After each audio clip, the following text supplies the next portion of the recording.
তুমি কি একবারও ভেবে দেখেছ আরেকটা বছরও শেষ হতে যাচ্ছে, আর তুমি হয়তো এখনো সেই একই জায়গায়, একই কাজ, একই ভুল, একই হতাশা নিয়ে দাঁড়িয়ে আছো? অজুহাত, অলসতা, অপূর্ণ স্বপ্ন আর সেই চিরচেনা কথা, আগামী বছর থেকে শুরু করব।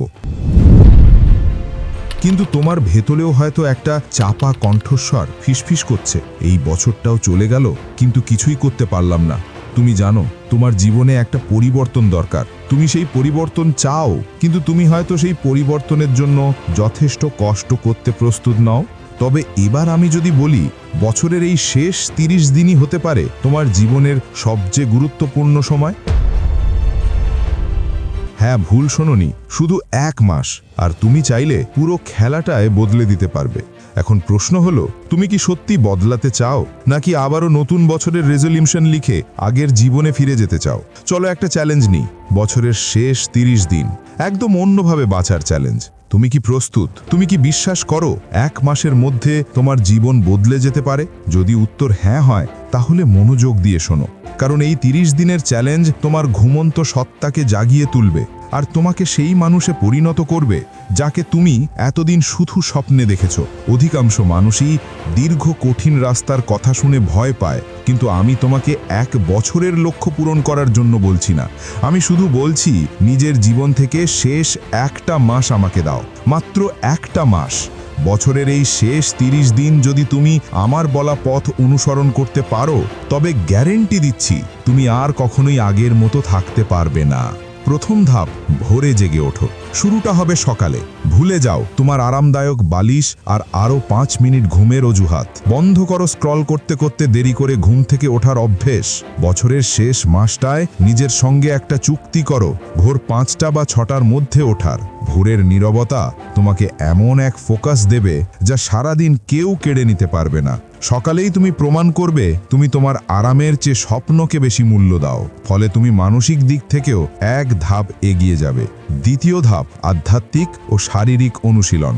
ঘুম থেকে উঠেই সোশ্যাল মিডিয়া নয়, প্রথম 30 মিনিট দাও নিজেকে। প্রথমে নামাজ দিয়ে শুরু করো, তারপর হয়তো সামান্য ব্যায়াম, তারপর ঠান্ডা জলে গোসলের অভ্যেস। ঠান্ডা জলের ঝাপটা তোমার মস্তিষ্কের অলসতা দূর করবে এবং দিনের শুরুতেই তোমাকে দেবে একটি ছোট বিজয়ের স্বাদ। মনে রেখো, একটা সুশৃঙ্খল সকালই একটা সফল জীবনের ভিত্তি। তাই দিনের শুরুতেই কাজ শুরু করার আগে নিজের 3টি প্রধান লক্ষ্য খাতায় লিখে ফেলো, যে 3টি লক্ষ্য পূরণ না করলে তোমার দিন ব্যর্থ বলে গণ্য হবে।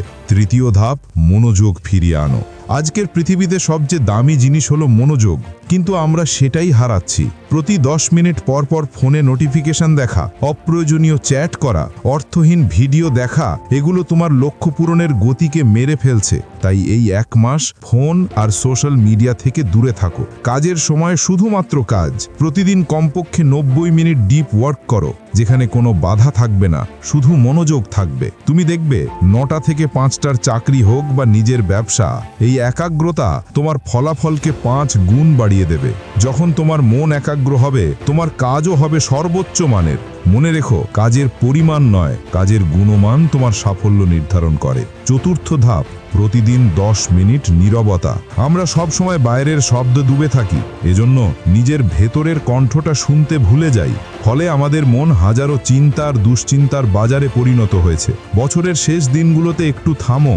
এই 30 দিনের চ্যালেঞ্জের একটি অপরিহার্য অংশ হলো, প্রতিদিন সকালে কিংবা রাতে 10 মিনিট সময় নিজেকে দাও।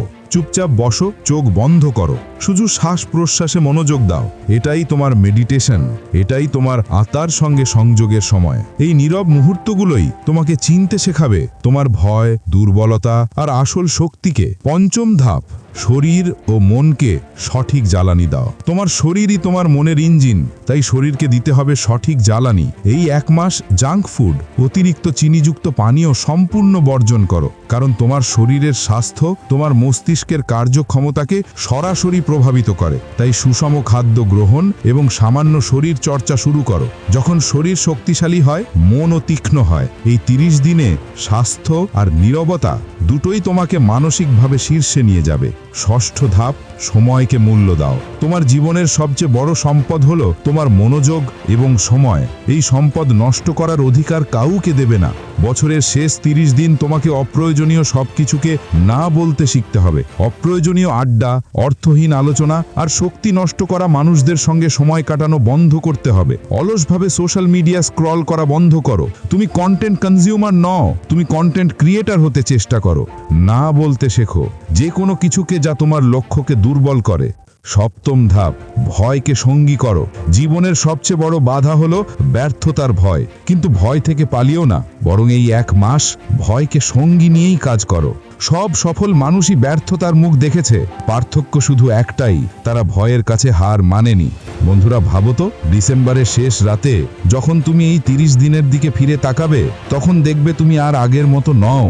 তোমার চোখে থাকবে নতুন আত্মবিশ্বাস, মনে থাকবে শান্তি, আর জীবনে থাকবে নতুন গতি। মাত্র এই কয়েকটি মৌলিক নীতি মেনে চলো, দেখবে তুমিও বলবে এই বছরের শেষটাই ছিল আমার জীবনের সত্যিকারের শুরু। এখন সিদ্ধান্ত তোমার। তুমি কি এই বছরের শেষ 30 দিনের চ্যালেঞ্জ গ্রহণ করতে রাজি? তুমি কি সমস্ত অজুহাতকে দূরে সরিয়ে রেখে নিজের জীবনের প্রতি সম্পূর্ণ দায়িত্ব নিতে প্রস্তুত? ভাবো, এই 30 দিন পর তুমি কেমন অনুভব করবে? যে কাজগুলো একসময় পাহাড় মনে হতো, সেগুলো এখন হবে ছোট পাথরের মতো সহজ। তুমি অনুভব করবে এক নতুন আত্মবিশ্বাস, এক গভীর মানসিক শান্তি। কিন্তু যদি তুমি আজও দেরি করো, তাহলে 1 মাস পরেও তুমি থাকবে ঠিক একই জায়গায়, আফসোস করবে, ইস, সেদিনই যদি শুরু করতাম। নিজেকে আর এই আফসোসের সুযোগ দিও না। পরিবর্তন শুরু হোক এখন থেকেই। তাহলে সিদ্ধান্ত নাও, এই বছরের শেষ 30 দিন তুমি কি বদলে দিতে প্রস্তুত? যদি হ্যাঁ হয়, তাহলে কমেন্টে লেখো, আমি শুরু করলাম। মনে রেখো, জীবন বদলানোর জন্য নতুন বছর আসার দরকার নেই, শুধু দরকার নতুন সিদ্ধান্তের। আর জীবন বদলাতে শুধুমাত্র 30 দিনই যথেষ্ট। তাই এখনই শুরু করো আর প্রমাণ করো তুমিও পারো।